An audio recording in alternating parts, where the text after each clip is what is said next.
Magandang araw mga kabukid. Ngayon po ay ipapakita namin sa inyo kung papaano ba kami magpunla ng aming ampalaya sa pamamagitan po ng ragdan.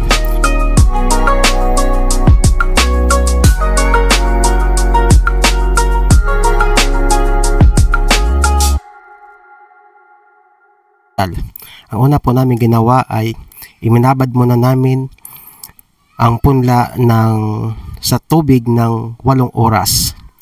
Matapos pong maibabad namin sa 8 oras, yan po ay ginugupit namin yung dulo ng aming ampalaya para po mabilis na tumubo yung ampalaya. Kung saan po lumalabas yung ugat, yun po ang kailangan tanggalin natin, yung dulo.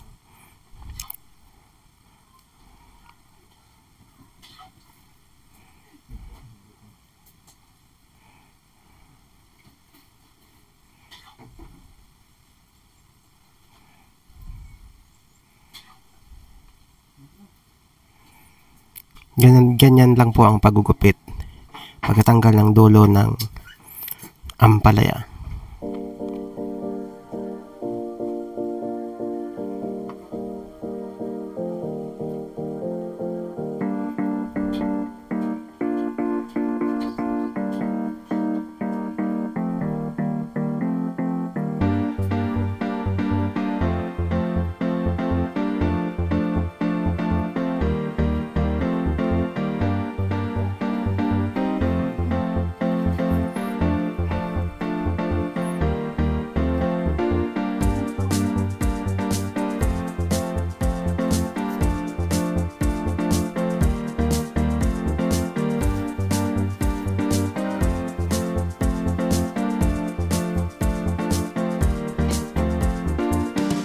Ngayon po ang gagawin po natin ay kukuha po tayo ng basahan.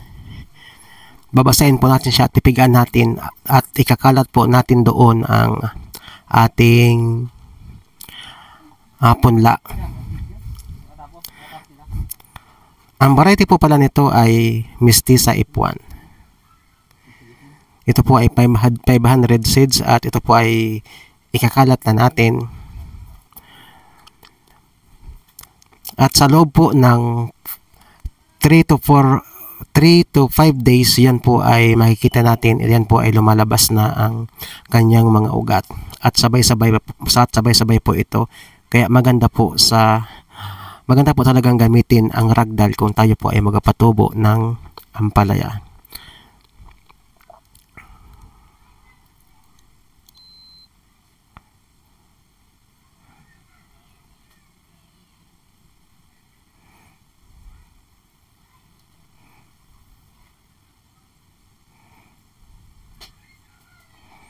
Matapos po nating balutin, yan po ay itago muna natin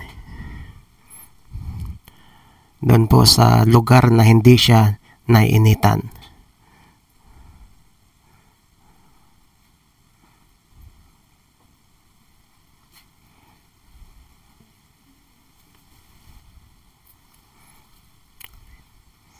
Ayan po, matapos ang 4 days, ating pong tingnan kung ano ang resulta ng ating ginawang ragdoll. Ating pong tingnan kung ito po ba ay maganda, sabay-sabay bang tumubo o marami ang hindi tumubo.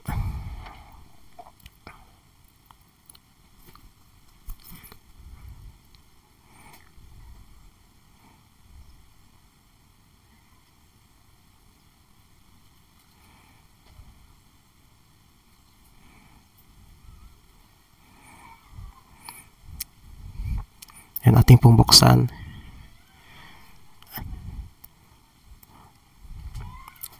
Ayan na po, 4 days. Kung mapapansin po natin, yung ating ginawang punla ay napakaganda po. Kung titingnan po natin, ito po ay sabay-sabay na mayroon na siyang lumalabas na ugat.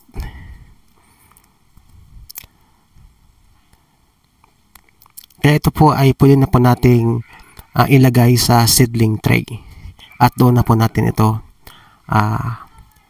papatuloyin sa kanyang pagtubo.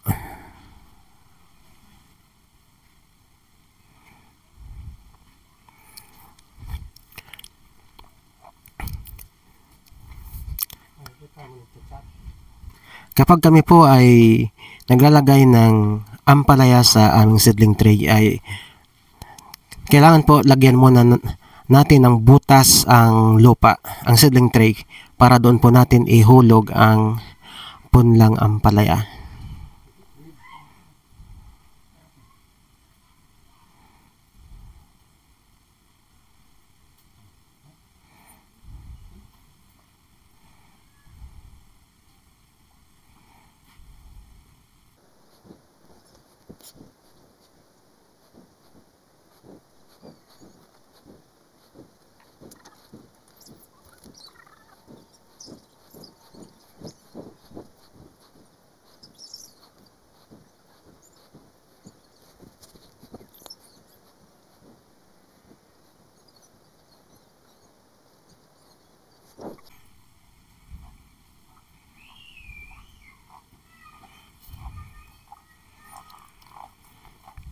Kapag nalagyan na po natin ng buto ng ampalaya, mas maganda pong ilagay natin sa ibabaw ng buto ay compost para po lalong gumanda yung kanyang ugat, yung kanyang pagtutubuan, at lalo pong lulusog ang ampalaya.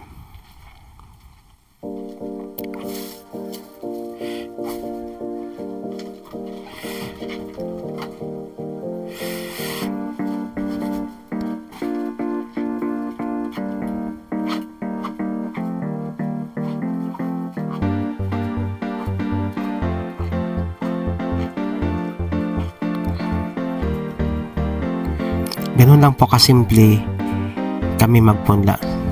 Alam lang po ang aming ginagawang pamaraan kung papaano kami magpunla. Kung nagustuhan nyo po ang aming video, maaari po bang humingi kami sa inyo ng isang like and share, at paki-subscribe na lang po ang aming munting YouTube channel. Salamat po.